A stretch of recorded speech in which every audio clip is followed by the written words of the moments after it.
it's lovely. Just the sound of that V8. V8? I think you'll come. Hi guys, welcome back. Been a long time. Look what I've got with me. Hey. So yeah, all excited, a little bit sort of, different. So we're going to be reviewing a car today. I know nothing about it. Sam will tell you about it.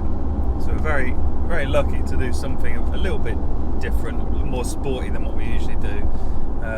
It's 1997 Mercedes-Benz SL R129, and it's the 320 guys, so sort of middle of the road in terms of engine, but this particular one's quite a high spec one, so it's a really nice example, and it's a very jazzy colour as well, very late 90s, so you'll see it very shortly.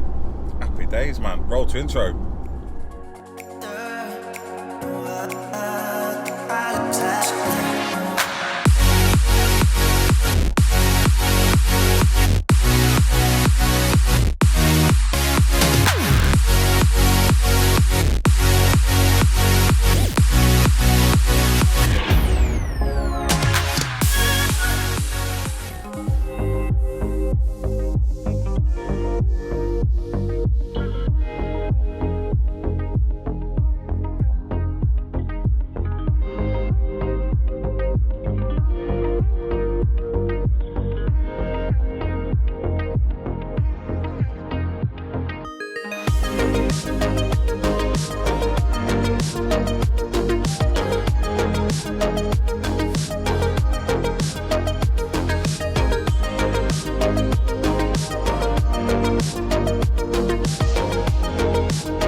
So this is a 1997 R129 Mercedes, and it's basically the SL that ran all the way through the 90s.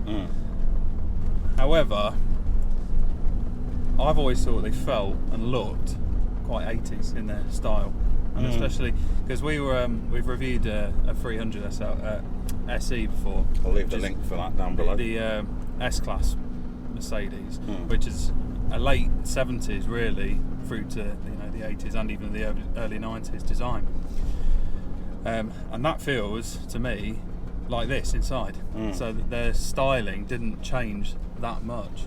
So yeah, this is the 320 straight 6 engine. I believe later on they did a V6 version. This is the straight 6, and it's sort of quite a middle of the road engine in this model of car. But they went all the way up to V12s and ridiculous engines. It's got a V8s. massive bonnet, hasn't it? Great big bonnet, yeah. It's a lovely car to look out on. Yeah. And it feels quite sporty inside, doesn't it? Yeah, it's lovely. I said I noticed things like the key folding over. I mean, cars like your Corsas, I mean, my Ranger, all the keys took into the key fob, which is something, I thought it was quite new. I say new over the past maybe sort of 5 or 6 years, 10 years maybe, but this had it and it's 20 odd years old. So they've always said though with Mercedes, they always lead the class. Whatever you find on like a Mercedes, especially an S-Class, they always say what you find on an S-Class, you'll then find in main production like 10-15 years later. So I mean, we've said before in our videos that we're not, it won't be a massive in-depth review. This is just what it's like, because it's the odd jobs, odd cars. I mean, you don't see these on the road anymore, do you? Really? No, not really. And these R129 shapes, Mercedes, are one of these ones where they're just sort of reaching proper classic status, and now's the time to buy one. Right then, Sam. So we've got a bit of a driver's view. Just got the aircon on. The aircon in this car, by the way, is delightful. It's very good, very good. Just thought we'd show you the dashboard and what you look at as the driver. Yeah. So you got this nice half-wood steering wheel, which was an optional extra in the day, which I imagine wouldn't have been cheap, would it? No. And then you've got a lot of dials going across here, clock, rev counter, tacho, oil pressure, miles per gallon, like an economy meter, temperature, and then your fuel as well. So you've got plenty of readouts, plenty to look at, and then obviously all your warnings and alarms and stuff along the bottom. Yeah, it's quite, again, it reminds you of the that 300 SE that we reviewed a while back. It's a very, I mean, I know all cars are driver focused, but you know, it gives you all the information. Nowadays, most cars, speedo, fuel gauge, temperature, isn't it? Yeah. And they let the computers sort of work on. And then if you want to go into it anymore, you press a load of buttons and it'll bring up a screen, whereas this is all laid out in front of you. More like a cockpit, isn't it? Like an aircraft cockpit, I suppose. But you can tell the quality of this car, and like every car I've ever seen, even like the grille, the vents just here for the blowers and stuff, it'll be made out of plastic, but on this it's all metal. So that's the quality you're buying, I suppose, of a car of this sort of calibre. I mean, look, like I said before, 6'5", plenty of leg room. It's comfy. Not much room in the back. I think that's just for show. And we mentioned the boot, didn't we? We didn't show the boot, but the boot is not that. You just have to take our word for it, 'cause it's full of things at the moment. But it's not that bad for a convertible. No. You can probably fit a couple of mid-sized suitcases in there. It's not massive, obviously. So it's not designed to be. But it's sort of the car. This is we mentioned it, didn't we, when we was talking? It's a GT car, isn't it? Yeah, I think this fills the gap between an out-and-out sports car and a GT. Yeah. Because it really does handle well and it really does go well. But it's also a car that you feel like you can go touring in Europe. A couple of suitcases in the boot and you're away, aren't you? Be perfectly happy sat on the autobahn at 130 miles an hour. So in fact, this one, so the owner tells me, was north of £60,000 when it was new. That was a hell of a lot of money. Even now, but in 1997, that was a ridiculous amount of money. I mean, you could buy houses for cheaper than that in 97. Quite a lot. You literally could. Yeah, you could buy a 3-bed semi for that sort of money. Yeah. So you're talking mega money. But even now, like even these days, they still hold their own on the road. It doesn't feel out of place, does it? This drive's probably nicer than a lot of modern cars, like modern sports cars. It's aged very well to drive. To look at, it doesn't really matter, because if you want a classic car, you don't want it to look modern, do you? You want something that looks a little bit different on the road, and this looks very much of its age. It looks very 80s, 90s on the road, and that's really what the next sort of decade to become classic, isn't it? 80s cars, they're modern classics already. I mean, how many survived for a start because of rot? How many are still going? Not that many. We look at some like Fords now, don't you? I mean, the prices on Fords, 80s Fords, they go through the roof, aren't they? Ridiculous money, ridiculous. If you've got any nice 80s Fords you want us to come and have a look at, yeah, let us, because I like old Fords. Yeah, because it'll just be going up now, won't it? Yeah, so they've long plateaued in price, and now they're really starting to increase. Funnily enough, I saw one this colour with slightly lower mileage, but this is a low mileage one. This one's done 72,000 miles, which is a nice low mileage one. I saw one that had done something daft like I think it was 18,000 miles from new, so hardly seen any use. That was of itself £25,000. Wow. So for good ones, when you start seeing good ones and investors and collectors making those sort of buys, that's when you start thinking, I'd best, if I'm going to get one, better get one now, before the prices start skyrocketing. So I was just saying about the engine in this. We turned the camera off because we're douchebags. We got onto a bit of dual carriageway and Sam put his foot down, and it's super smooth and it's just beautiful. Like, so I'll get a bit of room and I'll stick my foot down a bit. Yeah, it definitely got a reaction out of me, didn't it?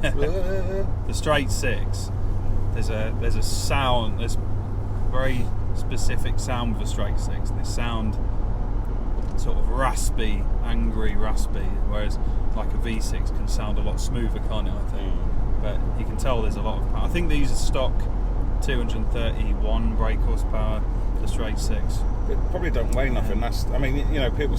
Oh no, they go on about horsepower. You know. Well, funnily enough, we were saying this earlier. The SL stands for super light. I'm not going to try and pronounce it in German. Whatever it is in German, but it does stand for super light. However, the car, I believe, is close to 2 tons. That's not super light at all. It's now, correct me if I'm wrong in the comments, but I'm sure it's a very heavy car. I'm sure I've heard that before. This is the convertible in it, but it's the hard top. Yeah, it's got a hard top on it, so at the moment it's even heavier than it is usually. Even though the hard top's not a heavy thing. But he's got all the strengthening. Most convertibles have strengthening down below because you lose that rigidity in your roof, don't you? So yeah. In case you're wondering as well, what's it like to drive with the top down? I've not personally driven it with the top down, although the owner of this car says there is a small amount of scuttle shake. However, when the hardtop goes on, it just basically makes it into a standard coupe, and I would never know that this was a convertible to drive with the hardtop on. So really, it all hunkers down and it becomes very tight, which is nice. What's it like? I mean, in terms of like handling, I mean, you've got to think again. 25 years old. Is it still tight? Is it still point and shoot? Well, this car, it's a low mileage one. It's never really had that much wear, and I don't think it's been driven hard either. It's very precise. The handling's very, very precise. Like, you point where you want it to go and it goes there. It feels very, very well balanced, so like there's no hint of understeer that I can detect anyway, and you sort of push it through a couple of corners and it really, really does respond. It's a lovely, lovely thing handling wise.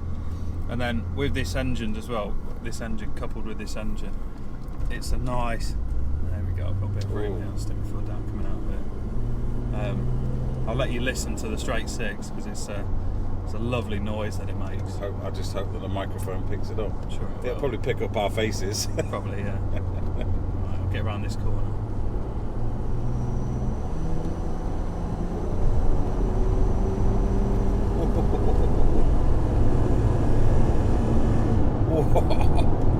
That's nice. Oh yeah. Probably see a bit of worry in my face because I'm not driving. It's like, yeah. Those that know. Yeah. Those that don't, it sounds lovely. That's the best way to describe it. Put a comment down below if you own one of these, this era SL, and what engine you've got in yours, and what engine you prefer if you've had a couple. Yeah. I know the owner of this car was specifically going out looking for the straight six because he liked the noise and the responsiveness, but also the V8's very popular with the SL500, etc. And they also did a V12, although I'm not sure if they did the V12 in this country. Might have to double check with that. Nice. That's another popular choice. You could point to that happening, couldn't you? Yeah. It's lovely. It's so nice inside, man. Oh yeah. Even for a big guy like me, I mean, I've said it before, I'm 6'5". I'm comfy. I could quite easily sit here all day long motorway drive, no problems. There's plenty of leg room. I'm sure there's adjustment in the seat because it's Mercedes. Oh yeah. What do you think to the ride quality? Considering again, the age of the car, it's nice, isn't it? It's 75. Yeah, nice. It's not too hard, is it? No. If this was a modern SL, like a bang up to date one, I imagine it would be rock hard. Yeah, I think that they do that with to go around the Nürburgring. Well, yeah, probably. The thing is, we live in England. We live on British roads. The roads are, for anyone watching from abroad, the roads are something to be desired in many places, especially in Northamptonshire where we are at the moment. It's the county that the council forgot, especially in regards to the roads. So yeah, you don't driving. We were both in Mombasa in Kenya a few years ago, and the roads there, genuinely, this is no exaggeration, there's some parallels. Yeah. It's that bad in some places. So, but yeah, I mean, like we said, it's not a review, it's just an appreciation of, That sort of review. Well, yeah. But yeah, thanks for watching, everyone. It's amazing that we've had over 900 subscribers now, and we're pushing to that 1,000. It's amazing. So thanks for that. More reviews to come now that me and Sam can get back together. If you've got a car, please let us know.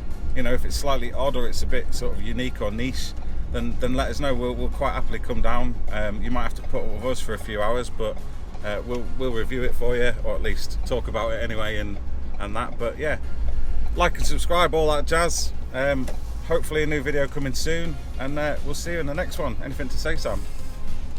Nope, never does. Lovely. See you later, guys. Ta-ra. See ya.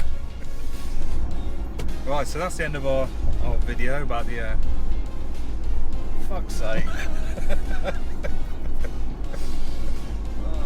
Gonna run out of battery before we get this review done. How long have we got? 3 minutes. Right, go for it. Hit it, Sam. Right. Hit it hard. The sound of that V8. V8. V8. I think your car for a minute. Trying to figure out how to open the bonnet. I couldn't remember for the life of me, but obviously it does open, but it's in there, it's hidden quite well. Little handle that. Blooper. Handles sublimely. Does it? Oh god, yeah. There you go, there's our review done. How does Yeah. it handle? Sublimely. Yeah. Done, finished. Straight to the editing room.